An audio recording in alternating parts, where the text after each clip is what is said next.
সম্মানিত ভিউয়ার্স, আমরা আছি মৌলভীবাজার সদর উপজেলার ৩ নং কামালপুর ইউনিয়নের গয়গড় গ্রামে। আমরা এখানে আছি মনসুর আহমেদের বরবটি জমিতে। এটা খরিফ 1 মৌসুমের বরবটি, কিষান সিডের একটি বরবটি, বান্টি জাতের। এটা 12 মাস হয়ে থাকে, যদিও খরিফ 1 মৌসুমের জন্য একটু স্পেশাল সবুজ রঙের এই বরবটি। আমরা প্রথমবারের মতো ট্রাই করেছিলাম। এখানে দেখতে পাচ্ছি ভালোই ফলন আসছে, যদিও একটু প্রাকৃতিক প্রতিকূল অবস্থা ছিল।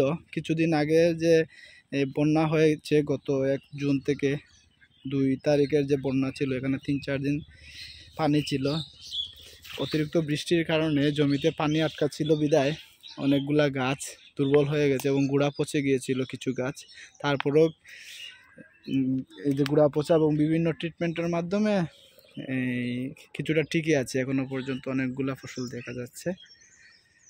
আমরা প্রথমবারের মতোই বান্টি জাতের ফসল ট্রাই করেছিলাম, ফলন ভালোই আসছে, তুলনামূলকভাবে ভালোই আসছে। যদি প্রাকৃতিক প্রতিকূল পরিবেশ না হতো সেক্ষেত্রে আরও ভালো ফলন পাওয়া যেত। আমরা এই পাশে একটু দেখাচ্ছি, এক একটা গাছে ভালো ফলন আসছে। আমি যদি ভিতর দিক দিয়ে একটু যাই,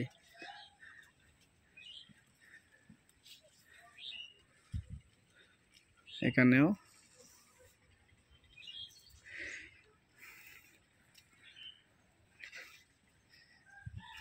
এই বীজটা নিয়েছিলাম আমরা শ্রীমঙ্গল থেকে। শ্রীমঙ্গল দোকানের নাম কি ছিল জানি,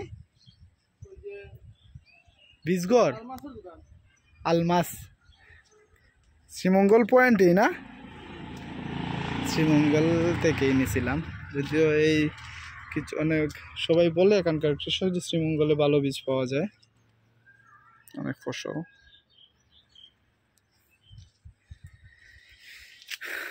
দেখতে পাচ্ছেন এখানে।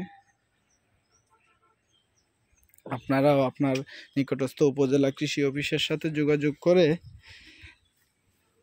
কৃষি পরামর্শ নিয়ে, উপযুক্ত পরামর্শ নিয়ে ভালো বীজের মাধ্যমে ফসল চাষ করবেন। ভালো থাকবেন, সুস্থ থাকবেন। ধন্যবাদ সবাইকে।